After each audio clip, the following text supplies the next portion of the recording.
We are live. Wow, this is different. This is different. This is proper COVID style of casting and recording because we're not physically in the room with each other this time. Right.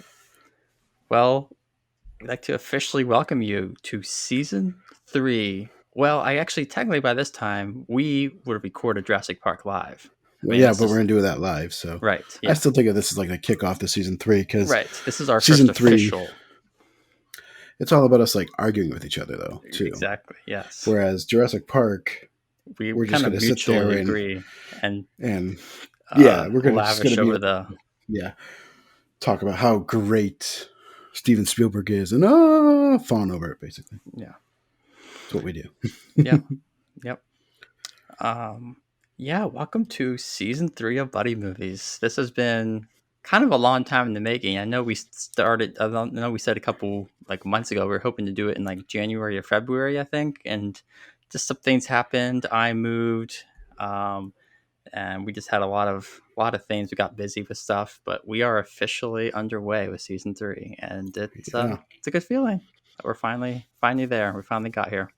Yeah, I'm excited. I think it's good to take a bit of a break like we did a few months in between there. Because first season and second season both happened in the same year, even though there was 6 months in between. It was like the first few months of 2020 were season 1, and then the last couple months of 2020 were season 2. So it ends up feeling like really jammed in there.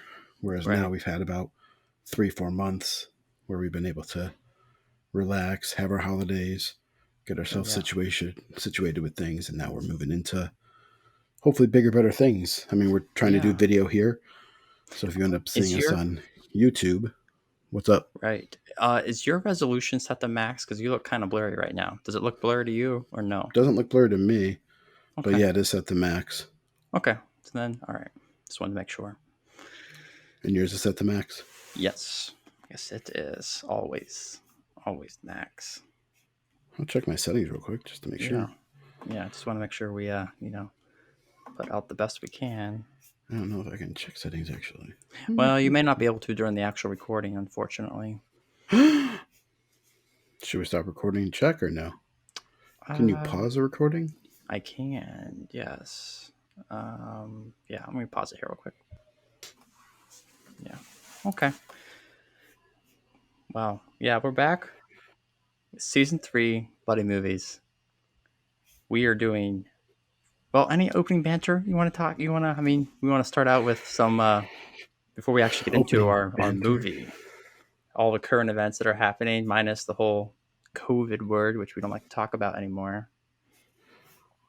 The thing is, it's hard to escape talking about that. It's because it's lasted way longer than I thought it was. It definitely lasted longer than I thought it would. I have you on tape saying from our last season saying this Easter last year. I know think this is going to be done in a month. Honestly, I'm pretty sure you said those exact words. Yeah, I'm pretty sure I did. I know I did actually. Yeah. Because I've had to eat crow on that. I don't know. Yeah, it got to a point where it just started getting longer and longer, and now we don't know. I mean, they got the vaccine now, but things don't seem to be changing. It depends on where you are, because some places in the country, things haven't really changed at all. You know, Texas and Florida have acted one way about this.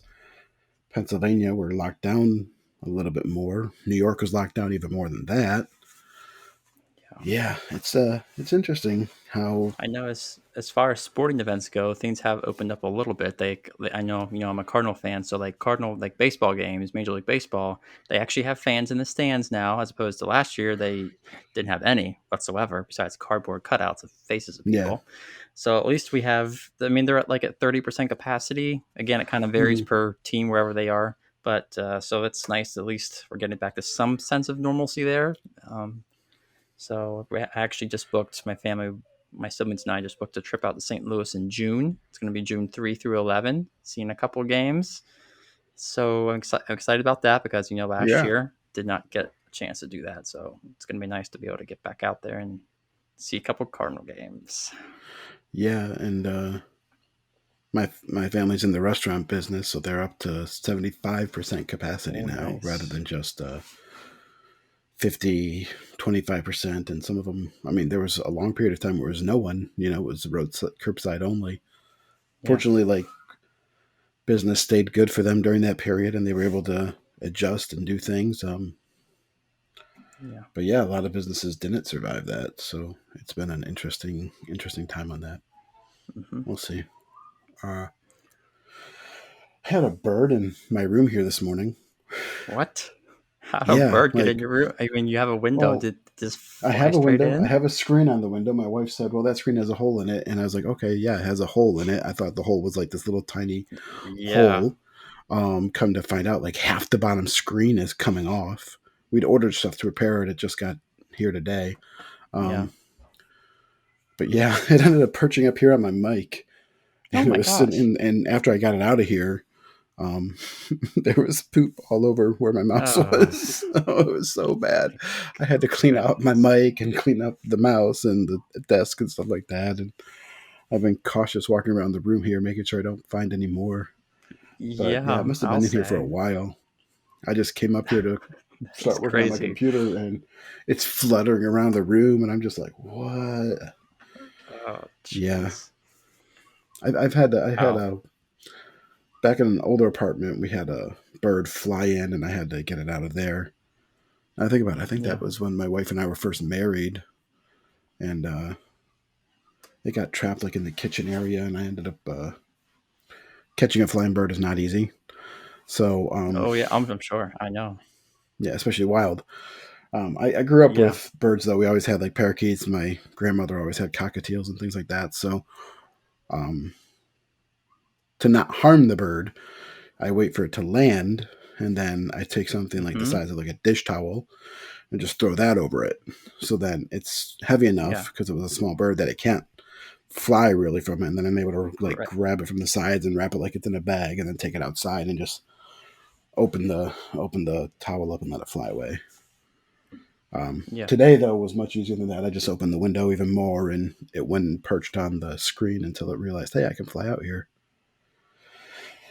But yeah, so that was my Well, excitement for the day, was a little bird. I'll I'll say I've Yeah, we're had a little bit noticing. experience with at work at Sight and Sound. We use live animals during the show, so we use Oh, some birds, and we've had people spotlighting before, and literally a bird. It's supposed to go into a bird box at the back of the theater. Well, it flew up into the catwalks where we spotlight and landed literally on the spotlight as they were trying to spotlight. So we've had that happen a couple times, and yeah, having to catch birds, that's always a fun experience. oh yeah, That I caught my first one the last year. Yeah, landed just on the railing, so I just walked up to it, and usually you're able to walk up to them, and if you're careful enough, able to grab them. And yeah. They're trained birds too, though, yes, so that's a yeah, little it's different. a little yeah, a little different than the wild ones, but Used to being touched, but yeah, yeah, yeah, that's cool. yeah. I didn't even think about the problems that working with the live animals would cause there. Mm-hmm. Yeah, they're You guys have very. those in every show too. They can be very unpredictable sometimes. Yeah. They would find a reason to use live animals no matter what, wouldn't they? Oh yes, yes. That's one of the main selling points of the show is we have live animals, and every Let's time it's shoehorn them into something that they don't belong in. oh yeah, yeah. We've had to cut animals too before. Like we for Esther, we had bigger aspirations for animals in the show, but during rehearsals it just didn't work out, so we had to cut a few. I think it was some birds that we cut. The macaws we have some macaws in the show, and they were supposed to fly from like they were supposed to fly like was it 30 or 40 feet from one place to another, and that did not work out. So now they actually don't even fly at all. They just sit there. Oh Um, wow. well, actually, no, they do fly, but it's like 10 feet. It's much smaller distance they have to fly, so it's much less risk of them actually veering off somewhere where they shouldn't go. So, Yeah. but yeah, So Mad Max. Mad Max Fury Uh, Road. I watched this movie again last night, Yes, and after I got done, I was texting you, you were. and I'm sitting here being like, how can he not love Mm-hmm. this movie? Yeah. You, the lover of practical effects, the guy Yes. who loves that stuff. How is this movie on the list of things that you don't enjoy? Yeah. Well, I will get all into that. I will get into all that in a second here. First, we'll step right in and do just a little bit of background info on the film itself. Yeah. Released May 15, 2015, written by George Miller, who also directed it, and also Hmm. written by Brendan McCarthy and Nick Lathris. Um, George Miller, he directed the Mad Maxes back in the late 70s and 80s. I'm not sure. Have you seen Yeah. the other Mad Maxes or no? Yeah, Mad Max 1. I Okay. haven't seen 2 or 3. Yeah. I may have seen 2. Yeah, I think I did see Road Warrior. There's Mad Max, there's Road Warrior, then Mad Max Beyond Thunderdome. Yeah. They're responsible for launching Mel Gibson's career, in case anyone's Hmm. curious. I have not seen those, but so he directed that trilogy. Then he also actually directed Happy Feet and Happy Feet 2. So very And different Babe. direction. And Babe, Babe Pig in the City. yes, yes. So he went from Mad Max to Happy Feet, and then to Fury Road. So some very different genres there. But this film was nominated for 10 Oscars, including Yeah. Best Picture. It, Hmm. it won 6 for Best Film Editing, Costume Design, Makeup and Hairstyling, Sound Mixing, Sound Editing, and Production Design. So it Hmm. was, yeah, Well received. very well received at the Oscars. The brief synopsis for anyone who wants to hear what it's actually about, in case you're unfamiliar.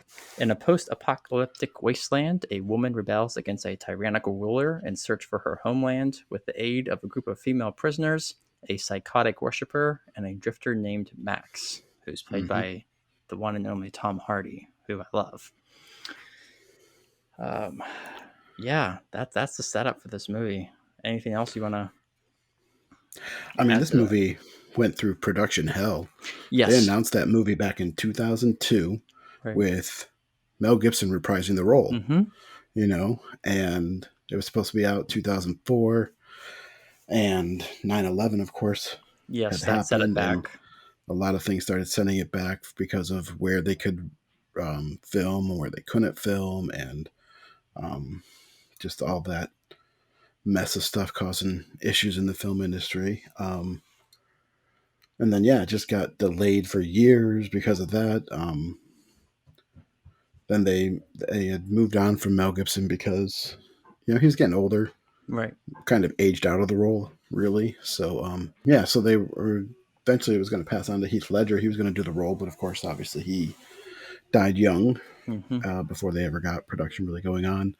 And they fell on George Miller met Tom Hardy and felt that he embodied a lot of the characteristics of Mel Gibson when he first met him.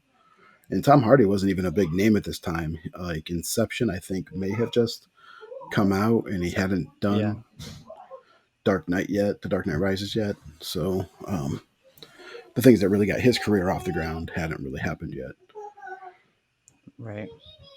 So yeah, Um, I'm hearing a lot of you're hearing a that. lot I of kids definitely right hear now. that. Woo, It's all right. It's all it's all right. right. We'll have to Um, make it through. I yeah, I did want to get into this a little bit. I think I'm going to switch to trivia, a little bit of trivia just in the beginning before we get Yeah, that into the works. pros and cons and whatnot. You mentioned practical effects. Well, this movie Yeah. apparently over 80% of the effects are practical effects, which is Hmm. really really cool. Especially for an action movie of this level. That's a very rare thing. Usually they rely more on just computer generated effects to create all that large scale action, but this is like Christopher Nolan level practical effects level. I mean, this I is. mean, it's to the level that when they use CGI in the film, it kind of sticks out. Mhm. That's actually like it's almost. There's one part in the movie where this car like falls into like this ditch and like flips over, and there's spikes in there or something, and you kind of notice that it's like, oh wow, that's kind of CGI there. Yeah, yeah, yeah. CGI was used sparingly, mainly to enhance the landscape. They removed stunt rigging, and then they also used a little bit of CGI with Furiosa's Charlize Theron's arm. They had Yeah, her wear a obviously. green sleeve. They didn't actually cut her arm off. They didn't quite go that far. So Oh, that's good. yeah. They also shot the film in sequence, which is a very rare thing for a movie to actually be shot in sequence, In um, sequence? What do you mean? like in chronological order. They did, but they didn't. Oh, because okay. like they filmed the action stuff in sequence, but the budget had been truncated to the point where the stuff that they'd filmed the very beginning and the very end were filmed at the same time, but like those were filmed out of sequence. So the Okay. action sequences were filmed in sequence. Hi, Annie. I didn't even notice you come in. You're so little. Oh, Because I'm looking at the camera. I was actually, yeah. yeah, I didn't Didn't even see. see her. Little, very sneaky. She's only 2, so she's kind Yeah, of little too. yeah, yeah, yeah. Just a little. Also, they used the day for night technique was used in this movie, which has been Mm, used before in some movies where they actually shoot night sequences in broad daylight and just convert it in post production. It yeah. actually looks really good. I like the aesthetic of shooting what it looks like. Turning out when you switch the day for night. It was that technique. In case anyone's curious, was also used as far back as Lawrence of Arabia. Hmm. Mummy used it. Castaway used it. It's typically used as like a cheaper option, because with night scenes they're very complicated to shoot because you have to set up a lot of exterior lighting, and that gets expensive and very complex very fast. And a lot of cameras struggle with low light conditions. You have to have a Hmm. really good sensor to be able to get low light images. Especially if you're dealing with digital. Right. Um, but yeah, let's see here. They used a lot of digital cameras on this too, because they even Mhm. used what were the cameras we used at school? We The used the red DSLRs. DSLRs. They Yeah. used a lot of DSLRs on, like they would attach them to the cars and have them record stuff, and that's how they Nice. caught a lot of the information was just on these, well, cheap to them Yeah. DSLRs that if they got destroyed, as long as they could get the card out, they were good. And they destroyed a lot of cameras. Oh, I'm sure. Um, this is an interesting fact just regarding the cinematography of the movie, which is just, yeah, fantastic. George Miller laid down two stipulations for it. He wanted the cinematography to be as colorful as possible to kind of differentiate this action movie from other post-apocalyptic movies, which typically have very bleak, desaturated colors, very low lighting. Um, and during pre-production, the actual initial concept was for a black and white movie, for this to be entirely in black and white. Oh But wow. producers actually advised against this because they thought it would deter audiences, which is probably correct in that regard. A lot of people don't like black and white movies. I know some people Yeah. who won't watch old movies because they're just in black and white. So I mean, um, yeah, valid point there. And yeah, the art direction would be as beautiful as possible, as Miller reasoned that people living in a post-apocalypse would try to find whatever scraps of beauty they could find in their meager environment. Um, but yeah, this movie just has gorgeous cinematography. The landscapes, like the setting itself, the setting is a character in itself. Yeah. Um, I think I wrote somewhere in here in my notes, like just watching this movie makes you feel thirsty. Like it's just that well done that the desert, the environment that they set up, the production design is so good that it's so dry. You feel, I don't know, you feel thirsty watching this movie. And like when you see scenes of water flowing down, like in the beginning when Immortan Joe releases the Yeah. water. It's so satisfying because it's like, oh, it's water, and then you see Tom Hardy getting the hose and like drinking. I don't Hmm. know. It's just, yeah, it's the production design is just so well done, coupled with the cinematography for this movie. Yeah, all the technical aspects are just really really well done, well crafted for the movie. Um, yeah, the other last thing I just had was, spoiler alert. um, We when are a spoiler zone. We're spoiler always been a zone. spoiler zone on this show. When Nux flips the war rig at the end of the movie, this is going back to the practical effects. That whole thing was done almost entirely with practical effects. At the insistence of George Miller, he thought CGI would ruin the movie and the models would be insufficient for it. They had a stunt driver do it, and the war rig was hydraulically launched onto its side at full speed. And so I'm just like, wow, that's Yeah. insane, just insane. Yeah, Um, they pretty much destroyed all the cars that they had created for this thing. Yeah. They said they just used a little bit of CGI just for some debris to add some debris, but other than that, the whole thing was real, and That's when I CGI is so good. I Like admire that. when it's just like a small amount to add Yeah, to it. Like good exactly. CGI, you don't even notice it. Hmm.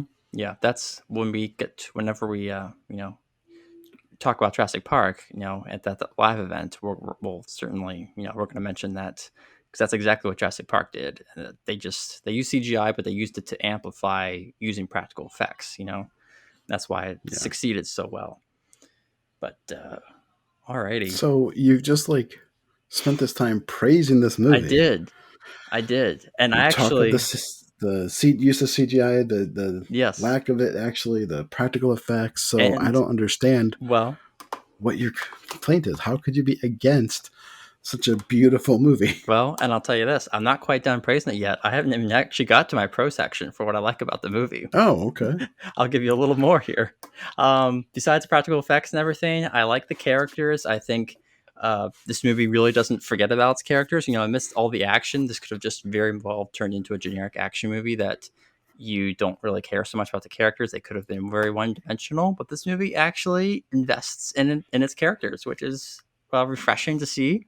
Um, they have depth and dimension. Let's see here, and they develop multiple characters, not just one. You have Furiosa gets her own character arc, Max, and even Nux.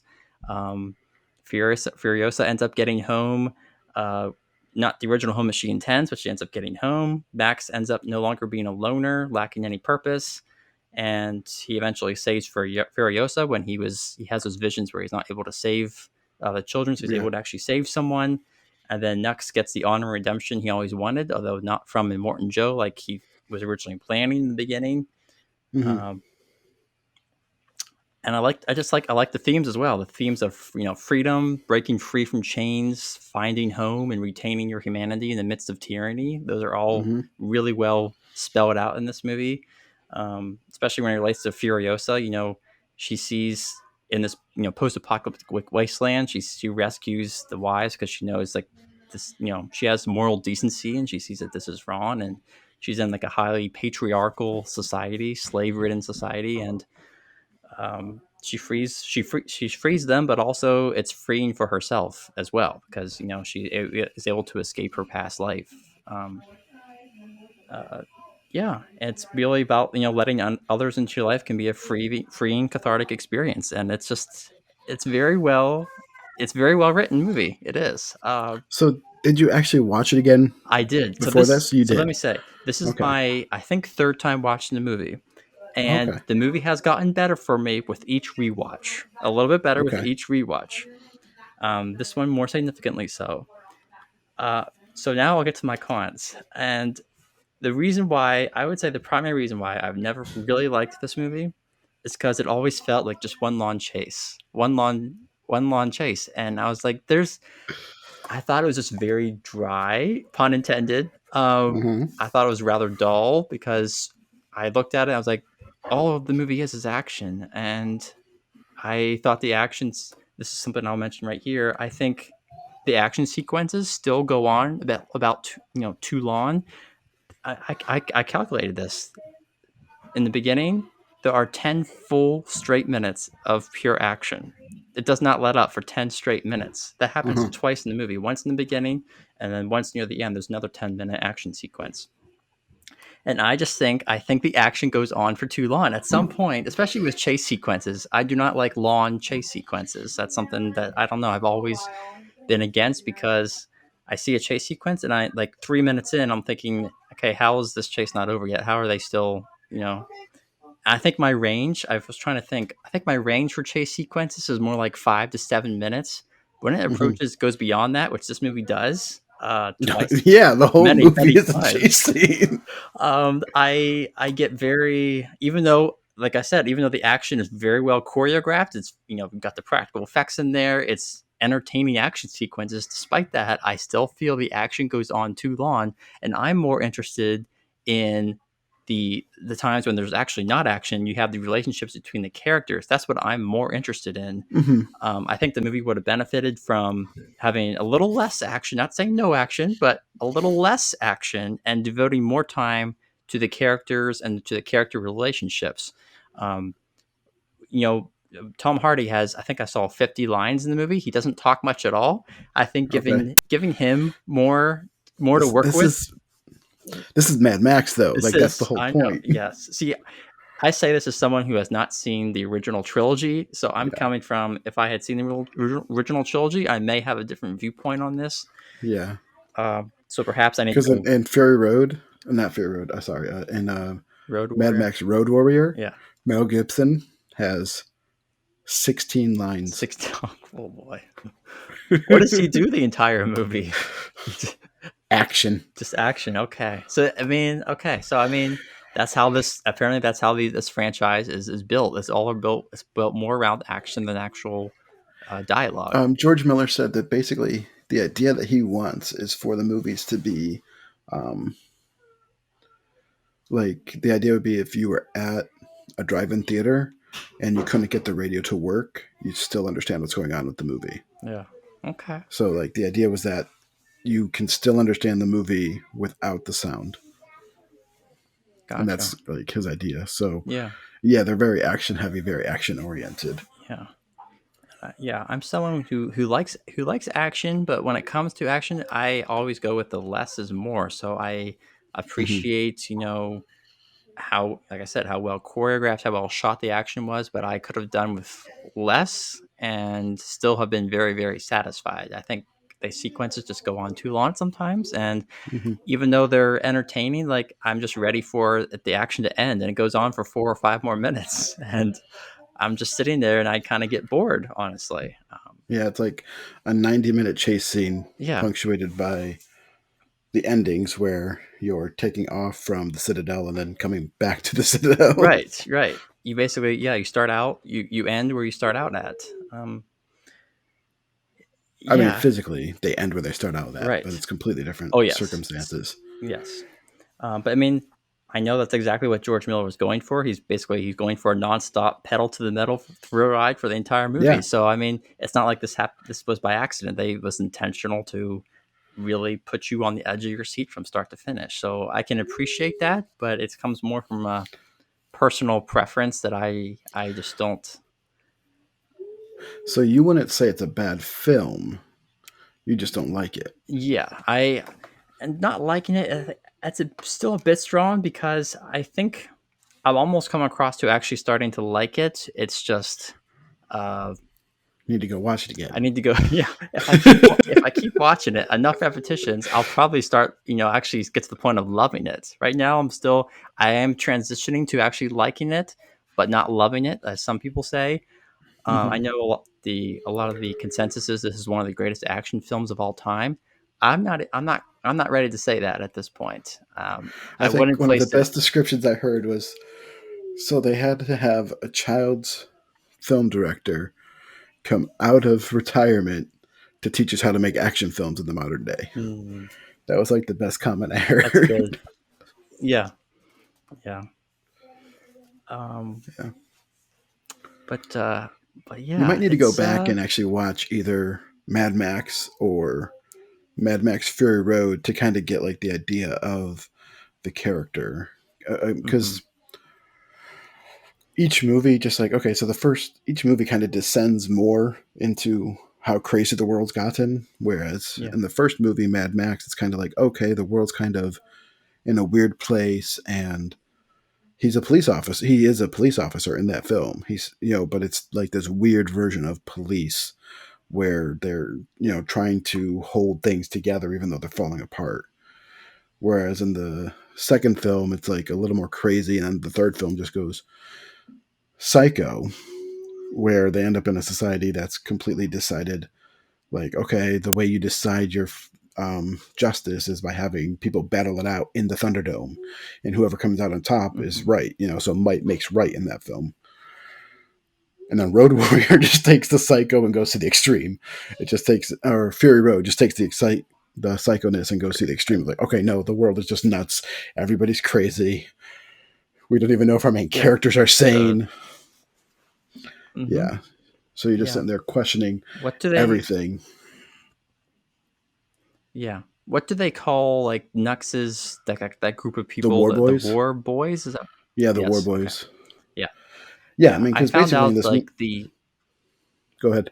yeah. I found out with how like how they spray their mouths and stuff. Uh-huh. Apparently, that's actually a something that actually makes him more psychotic, and it's part of Morton Joe's way of getting people to submit to him. It's really it's something that kind of makes them go crazy.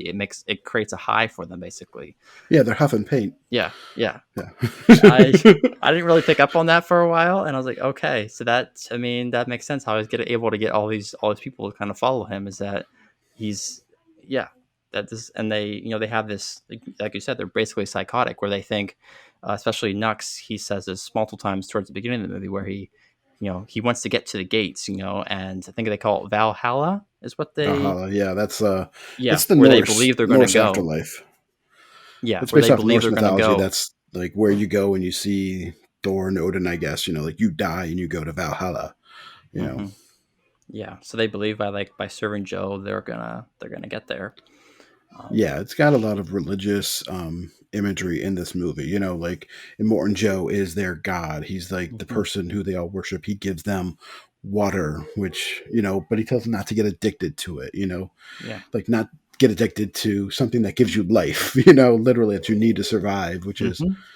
kind of crazy. Yeah. Um, I know there's a yeah, lot of no, I know it's there's a got lot of so much beautiful imagery and so much beautiful symbolism yeah, in the film that I'm just shocked that like that's why I was so surprised that you didn't like the movie. yeah. But I I, mean, if it's just the stylistic thing of like, okay, the action sequences, I can kind of understand that because it is a lot of action punctuated with these nice character moments where people don't mhm. think. Some people say that there's not a lot of character development, but I think you have plenty of character development Oh, amongst the three there main is plenty. characters. Yes. But Yeah, and like I said, this is one I think is like I said, growing on me each time I watch it. It's kind of it started out as this is just one long chase movie too. I'm starting to appreciate the themes and the characters, and of course, the practical effects of the action for it. I know like a lot of people have the this basically like an allegory for Revelation, the Book of Revelation. yeah, It also has a lot of symbolism there. like Uh, Christian imagery too, where Mad Max is like this savior figure. He's literally on a cross, mhm. put on a cross on the car and driven around. Yeah, Um, and then he like dies and comes back from the dead when they crash in the sandstorm, and he literally yeah. rises He out of rises the from it, ashes. which that is a beautiful shot. It is a It, perfect shot. it is an amazing shot. I love that. Yeah, I just love all the detail too, because you got the war boys who have like all these tattoos and markings on them, like which are just pieces of the car. Hmm. Like that. It's literally Nux. You'll see it on his chest. He has this intricate like scratching tattoo thing of an engine and how an engine works and the pieces of the engine on his chest. And it's basically all about the fact that this is what they worship. They like because cars, in their view, are invincible. They survived, whereas humans are dying and weak. He's got a half life because he's Yeah, got the growths on his neck and he's going to die because of some sickness. He's not able to survive. He knows he's going to die, so he wants to go out in a blaze of glory. Um, hmm, when they're getting ready to go to their cars, they grab their religious icons of the steering wheel, and he's like, "You're taking my steering wheel." He fights the one guy for his steering wheel because it's yeah, it's his religious icon, not that guy's. But that guy knows it's a better one than his, so they fight over it. And so there's that aspect of the worship. And then you have the five wives who are like the only healthy, normal looking people in the movie, and hmm, they're like this symbol of purity and something that's worth fighting for, but they're also trying to get their own freedom because they're being abused by this madman. And it's just such a great allegory for like breaking away. It's got this strong feminist feeling to it, but it's not like hmm, this yeah. psycho anti-male feminist. It's literally like, okay, Right. There are feminism. two. What? Yeah, You it's a gonna say female something? character done right. It's a female character done right is what Yeah, Furiosa's character is. Furiosa I and think stuff like yeah. it's Because yeah, at the end, they end it's up having to come together and work together. It's Furiosa and Mad Max working together that they accomplish right. their goals. The Yeah. women on their own, they're going to go off on a 160-day journey hoping to make it across this salt field and probably Mhm. not make it back, you know, not actually get anywhere. And then Max is able to come up with this plan of like, hey, we can accomplish all our goals by actually going back and Yeah. redeeming what we have instead of running from this terrible place, running from this terrible situation. We can go back and we can work together to redeem this and fix it and make society a little bit closer to what it's supposed to be. So Right. they go back there and that's what they do. It's, I just thought it was so beautiful how, to me, it applied to like things that we're dealing with now.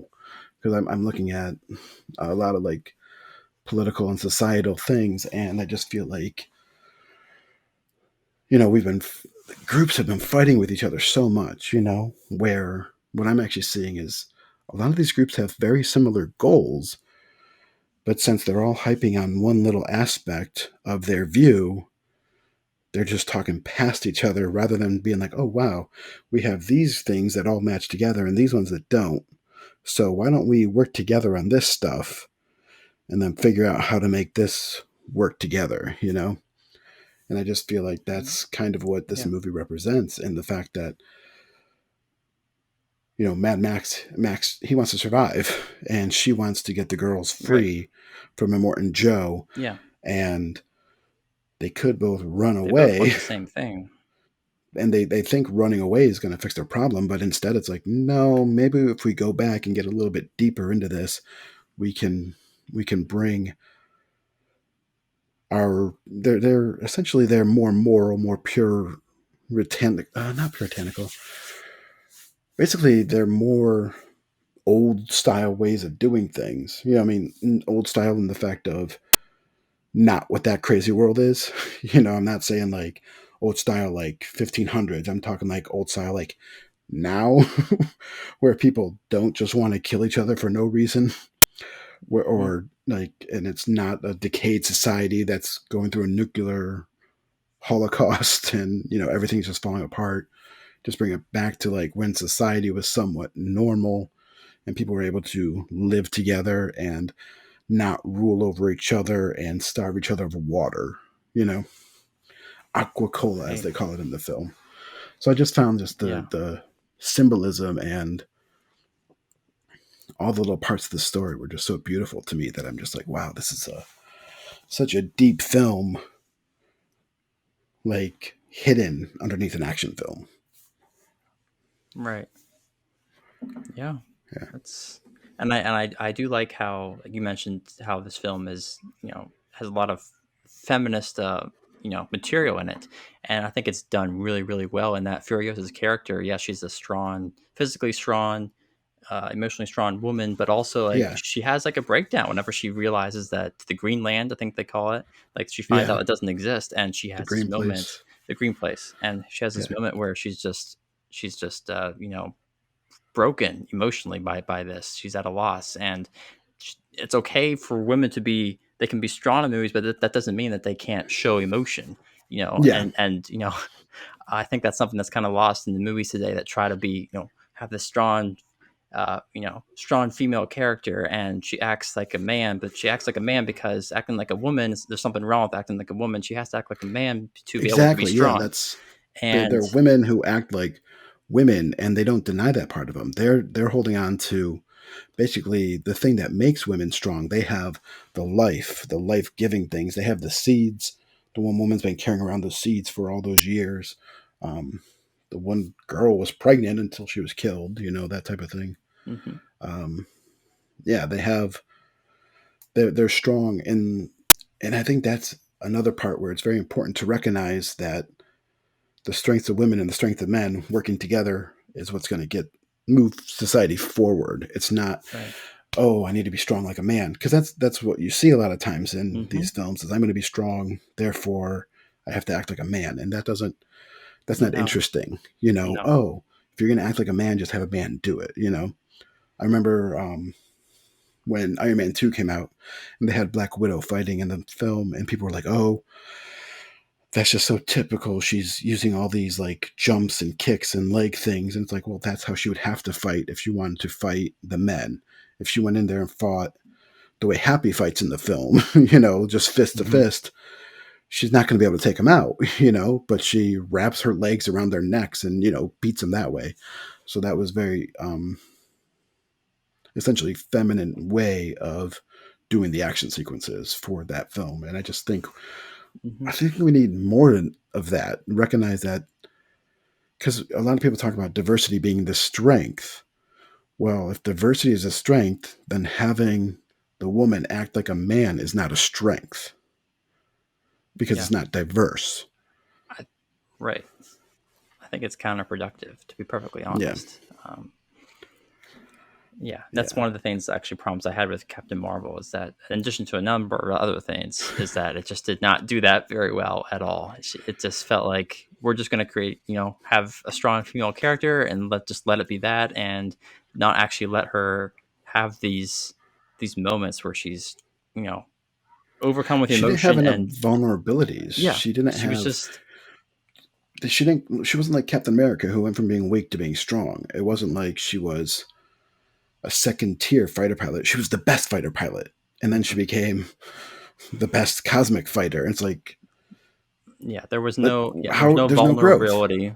And yeah, she just started out on top and didn't go anywhere because there's nowhere else you can go but on top, but you start out on top. Then you have But yeah. Furiosa here, she's a badass. She's strong, Hmm. but she's still weak because she's made crazily outnumbered. Yeah. And on top of that, she's missing an arm. She literally doesn't You have know, a she left literally has a arm. physical disability, Yeah. um, a physical limitation. So there's weakness there, but she ends up growing into this strength, and that's what makes every character interesting. No one would have thought Captain America was good if he started out as this really great super soldier and then became a really great superhero. Hmm. That wouldn't be interesting. Yeah. So, yeah.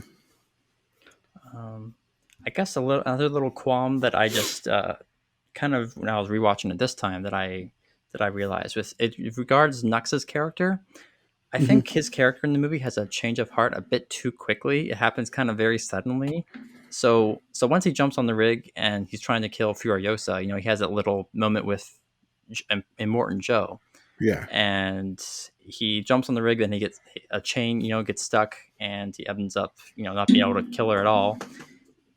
He has He a break. fails miserably He and fails terribly in front in of front of Morton Morton Joe. Joe, and he's really yeah, he confesses that he's no longer able to enter the gates, and that he says his life no longer has any purpose, in more or less words.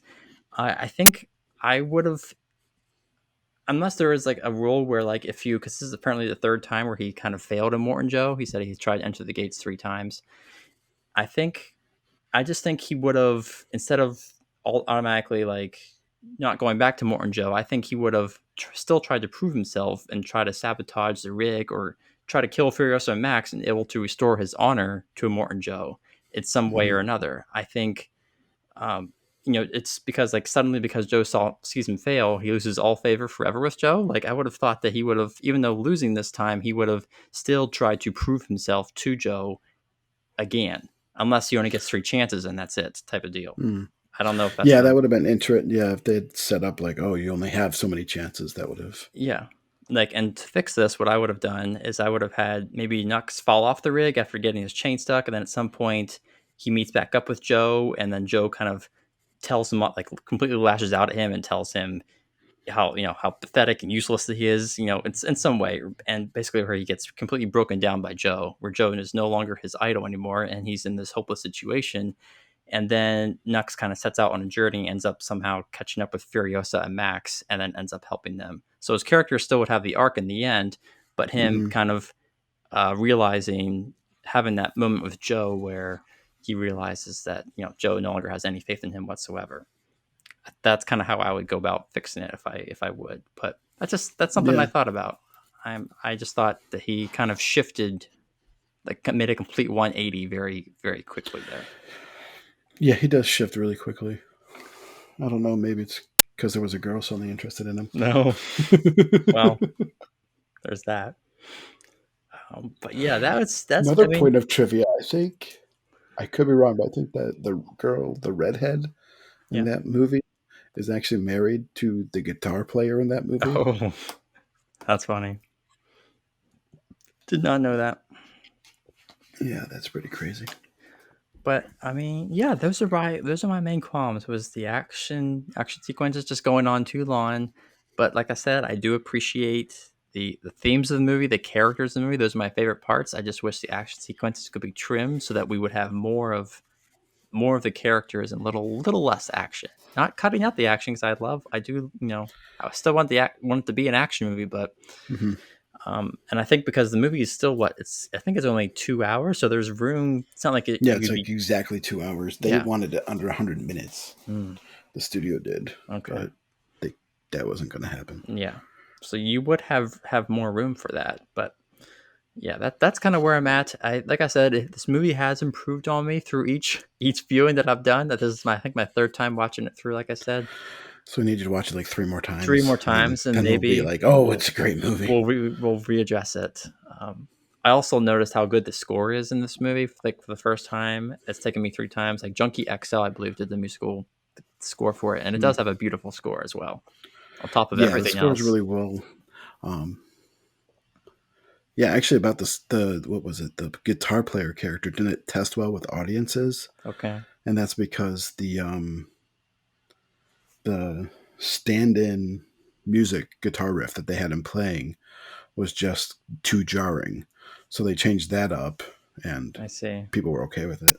They almost cut the character because of how much audiences seem to hate that character, but it ended up I building up. honestly did not like it. I wanted so badly to like reach into the movie and just like yeah, punch him right off that rig and have him be gone the rest of the movie. Every time he showed up, I was like, he's just there dancing and strumming his guitar. I Yeah, hate it. I don't like him at all. it's got a flame coming out of the Yes, guitar. It's like and like such pure action nonsense. how It's has so someone not beautiful. shot him down yet? Is my question. But yeah, Yeah, that does not surprise me because I didn't even like him. But yeah, it's so sad. but So sad. it's not that I hate the movie. It's just it's not not definitely not one of my favorites of all time or I think your anything appreciation like for the that. movie might grow if you go back and watch the other Mad The Maxes. yeah, the trilogy that Yeah, could very well be because yeah, I have because not. this was really like a continuation of it. He purposely didn't say where this film falls in the line of Mad Max Mhm. because he didn't want to say it was a prequel. He didn't want to say it was a sequel. He didn't want to say it was a reboot. It was just it's more Mad Max, and the next one's Yeah, coming out in 2023, or it's aimed yeah, to. it's supposed to be a Mad Max prequel, I Wasteland. believe. Yeah. Yeah, this might be covering more of Furiosa's story or something, but Yes, I think it's a prequel involving her backstory. Yeah. so but still called Mad Max Wasteland, which is weird. Okay. Yeah. So uh, yeah, so I'm excited. I'm excited about that Yeah. one Yeah. because I like Mad Max, but Hmm. I like the post-apocalyptic motif, like the look and everything, and what you can do with that story. The steampunk kind of, the machinery from out of time Yes, type thing. you see a lot of how the gears moving. That's straight up steampunk. So I did appreciate that seeing Yeah, that being like its own character in itself once again. Um, but but I can understand like okay, I mean this guy pretty much defined this genre. This genre did not exist until Mad Max came out. yeah, So because it's that it first one was came out in 1979. Like yeah, 79 that's to 80, something like that. So it's just interesting to think that that type of film did not exist until then. It was in the era where like Star Wars and Star Trek in film and things mhm, like that were all coming out. So the future being a little less optimistic would you know like, yeah, would be a new thing. right. It really shook things up. Genre Yeah. defining movies. Hmm. Okay, so we didn't really argue about this one. We yeah, I guess technically not a whole lot there. But I mentioned my disagreements, but you did pretty much agree with most of the things that you at least understood my viewpoint. How about that? Yeah. I mean, I can understand why, but what do we have next? What's the next one? Our next movie will be Shrek, which is one that I like, but you apparently do I not absolutely like. hate that movie. Oh boy. Full def So it's not But just not even oh it's so you really hate it. yeah, I agree. Okay. I think this is going to be interesting because the ones that I don't like are literally on there because it's like I can't stand the You can't movie. stand them. All So right. Well then we I'm should gonna have to definitely go through have and watch these movies and be annoyed while I'm watching them. yeah. Whereas you're kind of like, I just don't like this one aspect of the movie. Mhm. Yeah. You're a much nicer person than me, Anthony. I We already I got that I established. was. I'm too nice. Yeah. Awesome. Oh, so yeah, Well, that's that is Mad Max our Fury Road. Mad Max Fury Road. We got our first one of the season. Hopefully, the children noises won't interrupt. Won't be Yeah, too it's all much to right. handle. Uh, but yeah, so next week we'll be doing Shrek, Mhm. and yeah, I don't know Look if forward we to that. have an outro for this. For this new season, I mean, our tagline was "Stay cool" there for a while. Oh, I'm Um, okay with that. I just mean like, how do we close them out now? I don't know. I just don't know. yeah, yeah. Well, I will say I mean, it can't this: be. It's like I watch the others YouTube videos of like other movie reviews and stuff like that, and some of them are just so animated and so like and yelling that's at just you. not us. Like that No, makes no, no no. sense for us to even try. We'd be I'm not faking it the whole time, right. I'm But not going to be screaming at you. It's not my style. it just seems like there's we're just so chill. I don't know. Hmm. We're just like Too okay, chill yeah. Hey, this is our for our movie, own good. guys. We're out. Yeah, yeah. Well, on that note, Shrek is next week, so you can stay tuned. We'll be looking forward to that. And I want to thank you for listening in to our podcast once again. Shout out to Barb and Julie. Thank you for being Our loyal our fans. loyal fans. This in our third season. I guess we started this last. It's beginning of 2020, so beginning of last year. I think January. January of last year was our first I think we episode. started recording ahead of that though. So we started recording in Right, 2019, like 19. November Right. 2019, I think it was Lord which of is the why it's Rings. felt like so much longer. Hmm. Yeah, it feels. Yeah, And we've made it it's through we've made it through COVID. COVID somehow. We're still alive, and I don't. I honestly thought our show was going to die when that happened. And because we were already slightly behind filming where we wanted or recording. Yeah, And I honestly thought that this whole pandemic thing was going to kill the show. And we managed to make it through we that first survived it. season. And it was like, and then we figured out how to do a second season. And now we're moving on with a third. We're on the third, And we'll see if we get and a video thing from it. Because if this doesn't work, if it's not a high yeah, quality we're video, still then we're not going to do that. right. But We're still very much testing this new platform, and so bear with us. But hopefully, we're able to provide a video portion for you because I think that would make it a little more engaging. You'll be able to actually see us, not just hear our voices, but actually see us. I think that would be um, fun for people to be able to see that, and yeah. Well, so yeah, that is Mad Max that's, Fury Road. we will see you next week. Thanks again And, for tuning in. and stay cool. Stay cool.